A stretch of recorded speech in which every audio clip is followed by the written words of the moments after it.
अस्सलामुअलैकुम, मैं लर्निंग की तरफ से हूँ और आज जो हम लोग टॉपिक पढ़ने जा रहे हैं उसका नाम है वर्क डन। प्लस जो हम एक और टॉपिक कवर करेंगे उसका नाम है different cases of work done by constant force. सही है, पहले हम चलते हैं कि वर्क डन क्या होता है। यहाँ पर मैं लिख देती हूँ वर्क डन।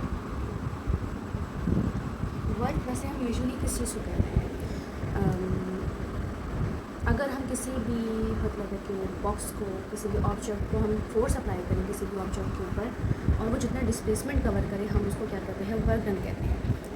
अब कांस्टेंट वर्क डन क्या होती है? वर्क डन का तो फॉर्मूला हमने पढ़ा हुआ था कि वर्क डन किसके इक्वल होता है, वर्क डन किसके इक्वल होता है, एफ डी कॉस थीटा। मगर ये वर्क डन जो कांस्टेंट फोर्स है, work done by constant force कौन सी होती है कि अगर ऑब्जेक्ट है उसकी फोर्स जो है वो चेंज ना हो विद रिस्पेक्ट टू टाइम, उसकी जो फोर्स है वो कांस्टेंट रहे, तो हम ऐसी जो फोर्स होती है उसको कांस्टेंट फोर्स कहते हैं। अब आगे चलते हैं derivation of the work done equation. अब अगर हमारे पास फर्ज करें कि हमारे पास एक ऑब्जेक्ट है, मेरे पास एक ऑब्जेक्ट है, अब मैं जो है उसके ऊपर फोर्स लगा रही हूँ इस डायरेक्शन में। अब मैं फोर्स इस डायरेक्शन में लगा रही हूँ और जो मेरे पास डिस्प्लेसमेंट कवर हो रहा है वो भी मेरे पास इस ही डायरेक्शन में मेरे पास डिस्प्लेसमेंट कवर हो रहा है। अब यहाँ पे जो है कोई एंगल नहीं बन रहा है। For example you all know इसके लिए 90 का एंगल होता है, this is something that's angle. और अगर हमारे पास कोई चीज़ पैरेलल आ जाए, तो उसके बीच में जो एंगल होता है, एंगल मीन्स थीटा जो होता है वो इक्वल टू 0 डिग्री होता है। अभी अगर यहाँ पे 0 डिग्री होता है, दूसरी बात ये कि वर्क डन का जो है फॉर्मूला, उसके बीच में फोर्स और जो डिस्टेंस है उसका रिलेशन ड्रॉप हो रहा है, सूरत में होता है। तो डॉट जब हम हटाते हैं तो हमारे पास कॉस आता है। अब मैं इस कॉस थीटा की जगह पे अगर मैं 0 पुट करूँ, फॉर एग्जांपल जैसे ये हमारे पास ऑब्जेक्ट था, मैंने ऐसे फोर्स लगाई और इसका डिस्प्लेसमेंट भी इसी डायरेक्शन में कवर हुआ। अब मैं वैल्यूज़ पुट कर देती हूँ, W is equals to F D cos. अब थीटा की जगह पे हमारे पास क्या आएगा, थीटा तो हमने क्या निकाला था कि हमारे पास जब भी कोई लाइन पैरेलल होगी तो उसके दरमियान जो थीटा होगा हमारे पास वो 0 डिग्री होगा। अब थीटा की जगह पे हम यहाँ पे 0 रख देते हैं। कॉस 0 कितने के बराबर होता है, कॉस 0 बराबर होता है 1 के। तो अगर मैं यहाँ पे ही रिप्लेस कर देती हूँ, कॉस 0 की जगह मैंने 1 रख दिया, तो एफ डी किसकी, W equals to F D. ये डेरिवेशन उस सिचुएशन या उस केस के लिए है जहाँ पे हमारे पास थीटा इक्वल टू 0 हो। और अगर हमारे पास थीटा कोई एंगल हो, फ़र्ज़ करें हमारे पास थीटा कोई भी एंगल है, चलो 90 है या फिर 80 है, 70 है, 60 है, 35 है, कुछ भी हो सकता है। तो जो हमारे पास जो एंगल आएगा, अगर हमारे पास फ़र्ज़ करो कोई एंगल आया, तो हम क्या करेंगे, उसकी सूरत में हमारे पास जो फार्मूला होगा, ये फार्मूला हमारे पास यूज़ होगा उस सूरत में जब हमारे पास कोई एंगल बन रहा हो कि हम फोर्स लगा रहे हो और हमारे पास कोई एंगल बन रहा हो। जब हमारे पास कोई एंगल बन रहा होगा तो उस सूरत में जो हमें लगानी है इक्वेशन, वो हमें W equals to F D cos theta लगानी है। दूसरी बात है, कांस्टेंट फोर्स वो फोर्स थी जो कांस्टेंट रहेगी through out the interval of time. जो फोर्स कांस्टेंट रहेगी उसको हम लोग कांस्टेंट फोर्स कहते हैं सिंपली। अब हम लोग चलते हैं दूसरे टॉपिक पे। हमारा दूसरा टॉपिक है different cases of work done by a constant force. कि जो हमारे पास जो कांस्टेंट फोर्स होती है उसके थ्रू हमारे पास कितने डिफरेंट फिनोमेनाज आते हैं, कितने हम लोग केसेस से गुजरते हैं।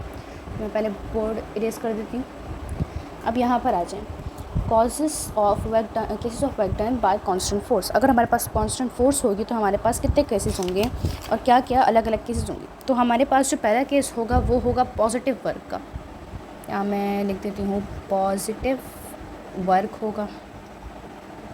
दूसरा जो मेरे पास केस होगा वो होगा ज़ीरो वर्क का। और जो हमारे पास तीसरा केस होगा या लास्ट केस होगा वो हमारे पास कौन सा होगा, नेगेटिव वर्क का। Positive, negative and zero work, negative work.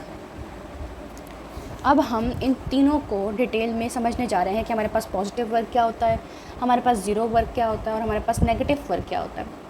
Positive work जो है हमारे पास सिंपली वही है जो हमने पीछे दोहराया था। हम यहाँ पे इसको फिर से रिवाइज कर लेते हैं। तो हमारे पास पॉजिटिव वर्क क्या होता है, वही बात हम यहाँ पे फ़र्ज़ करते हैं कि हमने एक ट्रॉली ली या हमने कोई ऑब्जेक्ट लिया। फ़र्ज़ करें हमारे पास ये ऑब्जेक्ट है, ठीक है। अब ये हमारे पास क्या है, ऑब्जेक्ट है। इस ऑब्जेक्ट पे एक यहाँ पे बंदा खड़ा हुआ था, ठीक है। ये इस बंदे ने यहाँ पे फोर्स लगाई F, ऐसे फोर्स लगाई सीधी डायरेक्शन में। जैसे हम कोई चीज़ पुश करते हैं तो हम फोर्स लगाते हैं।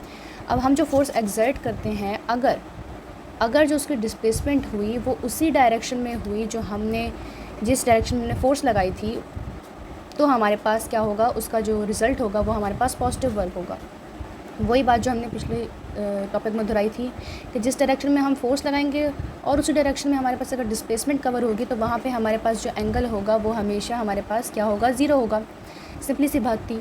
अब यहाँ पे वर्क डन का जो फॉर्मूला था वो हम फिर से दोहरा लेते हैं। Work done is equals to क्या था, फोर्स मल्टीप्लाइड बाय डिस्प्लेसमेंट या डिस्टेंस। अच्छा, ये बात याद रखें कि S और D सेम है। S डिस्टेंस होता है, D भी डिस्टेंस होता है, तो इतनी भी बड़ा इशू नहीं है कि अगर न्यूमेरिकल्स में आ जाता है कहीं पे ऐसे, कहीं पे D से भी रिप्रेजेंट कर दिया होता है तो उनका मतलब एक ही होता है। अब यहाँ पे मैंने लिख दिया कॉस और थीटा।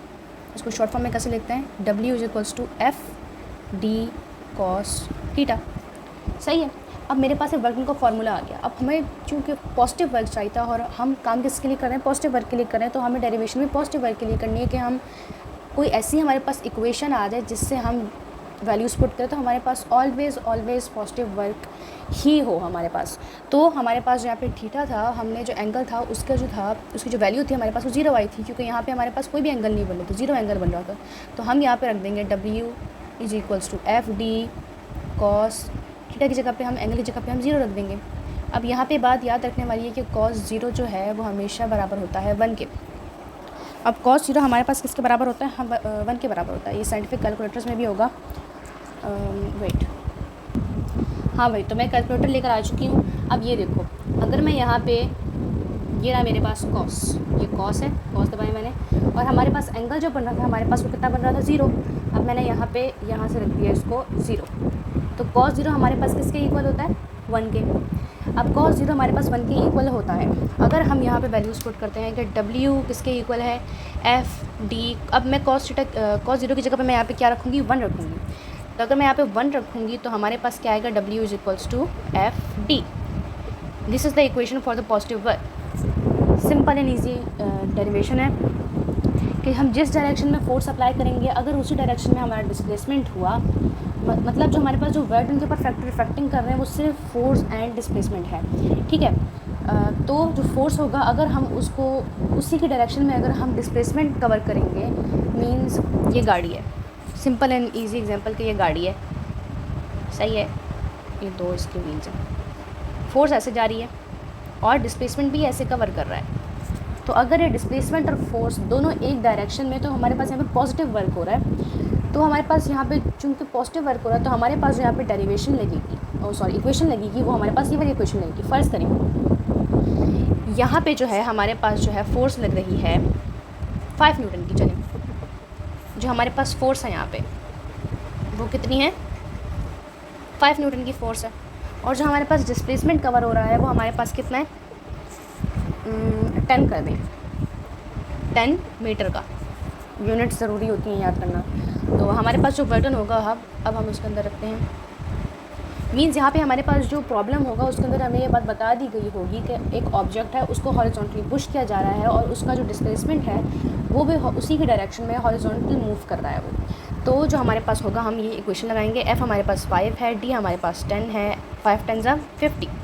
तो हमारे पास जो वर्क डन हो रहा है वो हमारे पास कितना हो रहा है, 50 का हो रहा है, ठीक है। यहाँ पे इसका यूनिट भी लगेगा। यूनिट क्या होता है इसका, जूल होता है। तो ये छोटी सी एग्जांपल मैंने करके दिखाई है कि अगर हमारे पास फोर्स इस डायरेक्शन में लग रही होगी और हमारे पास डिस्प्लेसमेंट भी जो है वो इसी डायरेक्शन में लग रहा होगा, अगर मान लें कि फोर्स 5 न्यूटन की है और हमारे पास जो डिस्प्लेसमेंट है वो 10 न्यूटन की है, 10 मीटर की है, तो हमारे पास जो टोटल वर्क डन होगा वो हमारे पास 50 जूल्स का होगा।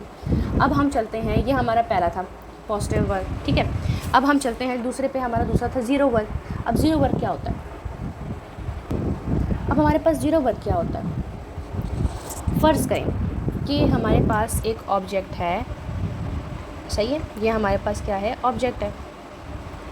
अब इसके ऊपर जो मेरे पास फोर्स अप्लाई हो रही है वो मेरे पास फोर्स अप्लाई हो रही है अपवर्ड, फोर्स की क्या होती है, F, सही है। तो अब मेरे पास जो यहाँ पे फोर्स है वो मेरे पास यहाँ पे अप्लाई हो रही है अपवर्ड, और मेरे पास जो डिस्प्लेसमेंट है वो मेरे पास अप्लाई हो रही है इस डायरेक्शन में।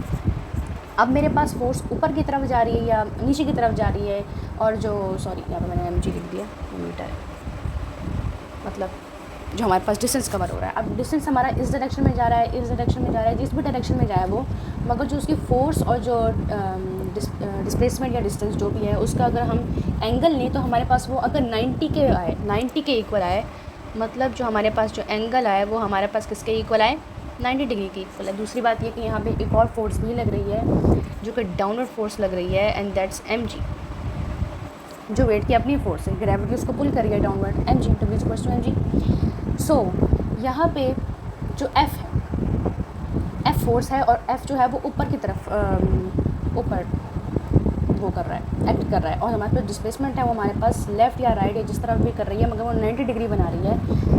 90 डिग्री का मतलब क्या होता है, राइट एंगल ट्रायंगल बना रही है, यहाँ से 90 डिग्री बना रही है, फोर्स यहाँ लग रही है, और हमारे पास डिस्प्लेसमेंट कवर हो रही है, वो क्या हो रही है, इस तरफ हो रही है। तो हमारे पास जो इन दोनों के बीच में एंगल है वो हमारे पास कितने का बन रहा है, 90 का एंगल बन रहा है।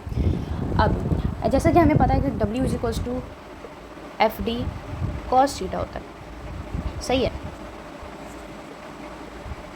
cos थीटा होता है। अब हमने यहाँ से निकाला, हमने बात यहाँ से हमें कंक्लूजन मिला कि जो हमारे पास ज़ीरो वर्क होगा उसके अंदर हमारे पास फोर्स और डिस्टेंस के दरमियान जो एंगल बनेगा वो 90 का ही बनेगा। अगर कोई ऐसा मतलब रियल लाइफ एग्जांपल होगा कोई कि जिसमें हमारे पास 90 का एंगल बन रहा हो, तो हमारे पास क्या होगा, हम उसको ज़ीरो वर्क कंसिडर करेंगे। अब वो कैसे, W इक्वल्स टू FD। अब हमारे पास यहाँ पे थीटा कितना आया था, हमने थीटा कितना निकाला था, एंगल हमारे पास कितना आया था, 90 आया था, और यही एक शर्त है जिसकी बिना पर हमारे पास हम ये कह सकते हैं कि ये जो वर्क डन हो रहा है ये ज़ीरो वर्क डन है। तो हमने यहाँ पे एंगल की जगह पे 90 रखा, 90 डिग्री रखा, ठीक है। अब मैं आपको दिखा देती हूँ 90 डिग्री कितने की इक्वल होता है। तो हमारा कैलकुलेटर,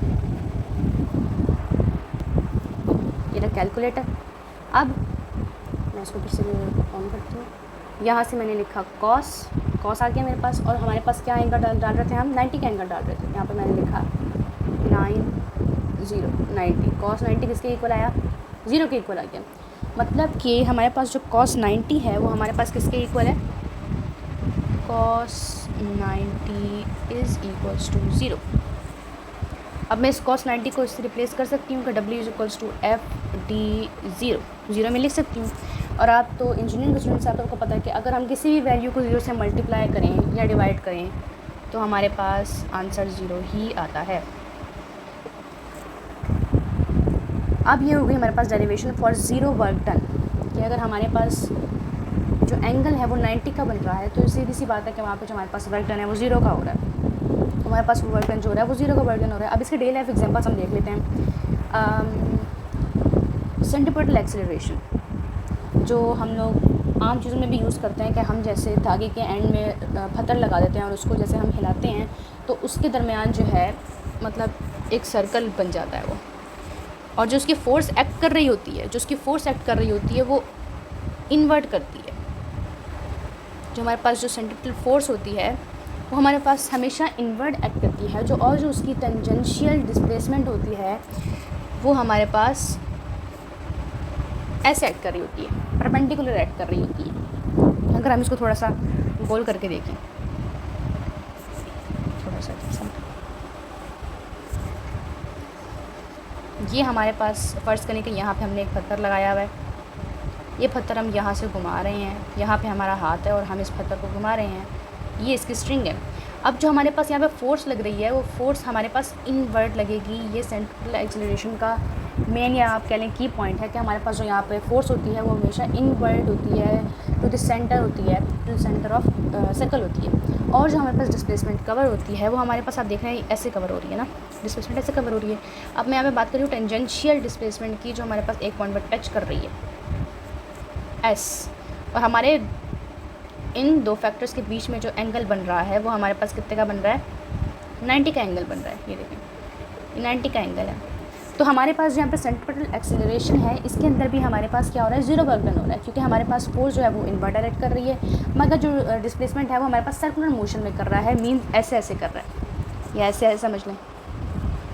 तो जो हमारे पास जो डिस्प्लेसमेंट है वो हमारे पास फोर्स के मुकाबले में हमारे पास वो 90 डिग्री बना रहा है, उसके दरमियान जो एंगल बन रहा है हमारे पास वो राइट एंगल ट्रायंगल हो रहा है, राइट एंगल बन रहा है, यस राइट एंगल बन रहा है। दूसरी एग्जांपल क्या है कि अगर कोई आदमी है, फ़र्ज़ करें कोई आदमी है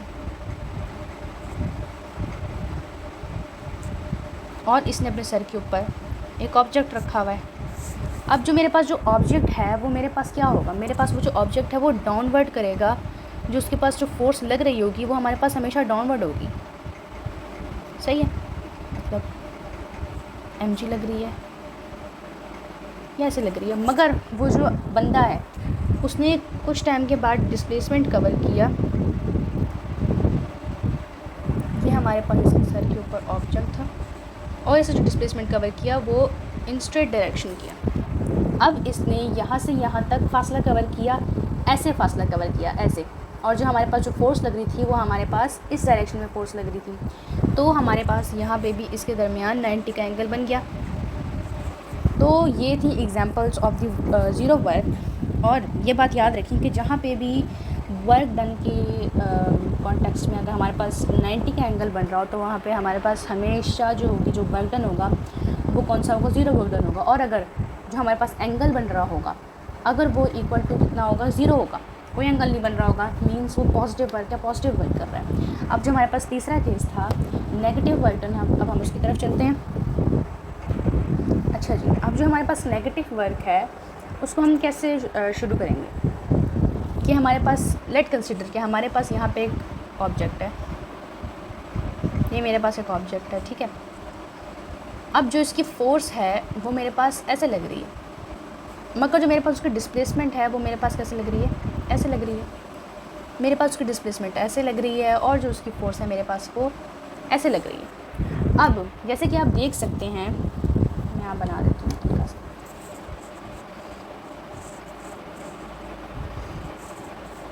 कि फ़ोर्स मेरे पास अपवर्ड डायरेक्ट कर रही है और जो मेरे पास डिस्प्लेसमेंट है वो डाउनवर्ड डायरेक्ट कर रही है। अब चूँकि ये ऑपोजिट डायरेक्शन में है तो इसके दरमियान जो एंगल बनेगा वो हमारे पास 180 डिग्री का एंगल बनेगा। ये तो सबको पता है, two right triangles when added are called 180 degree, make 180 degree. तो अगर हमारे पास कोई वर्क डन हो रहा है और उसके अंदर जो हमारे पास फोर्स या फिर जो डिस्प्लेसमेंट है वो एंटी पैरेलल है या फिर वो ऑपोजिट डायरेक्शन के अंदर है, मतलब कि एक ऐसे जा रहा है तो दूसरा ऐसे जा रहा है, अगर दो ऑपोजिट डायरेक्शन के अंदर हैं तो हमारे पास जो एंगल बनेगा वो हमेशा 180 का बनेगा। तो यहाँ पे हम फिर से कॉल करते हैं वर्क डन की equation, W = FD cos theta. Theta मेरे पास आया था यहाँ पे 180, पुट कर देते हैं, W = FD cos 180। अब हम चेक करते हैं कि 180 हमारे पास कितने के बराबर होता है। यह मैंने लिखा cos 180, ये इक्वल आया -1 के, -1 के इक्वल आया। तो ये बात यहाँ पे कंक्लूड हुई कि हमारे पास cos 180 जो है वो किसके इक्वल है, -1 के। यहाँ पे -1 रख देती हूँ, FD -1, तो हमारे पास W किसके इक्वल आया, FD के, -FD के। मीन्स क्या कि हमारे पास जो नेगेटिव वर्क है उसके अंदर हमारे पास हमेशा जो हमारे पास जो एंगल बनेगा वो हमारे पास 180 का ही बनेगा। अगर आप फॉर एग्ज़ाम्पल अगर हम ग्रेविटी के अगेंस्ट चलें, अगर हम ऊपर की तरफ चलें, लिफ्ट के ऊपर की तरफ चलें और जो ग्रेविटी है वो हमें नीचे पुल करे, gravity is also a force, gravity force है, अगर वो फोर्स जो है हमें वो नीचे पुल करे और जो हमारी डिस्प्लेसमेंट है वो ऊपर के डायरेक्शन में जाए, या फिर फोर्स हम ऐसे लगाएं, डिस्प्लेसमेंट हमारी ऐसे कवर हो, मीन्स वो किसी भी सूरत में अगर हमारे पास वो 180 बना है तो ऐसी जो होगी फोर्स उसका जो एंगल बनेगा वो हमारे पास 180 बनेगा। और हमें पता है कि जिस भी वर्क कोई भी वर्क डन हो, अगर उसके बीच में मतलब कि फोर्स और डिस्प्लेसमेंट के रिलेशन के बीच में अगर हमारे पास जो एंगल है 180 के इक्वल हो, तो हमारे पास वो नेगेटिव वर्क बनेगा। हमने यहाँ पे इसको सॉल्व करके भी देख लिया, ठीक है।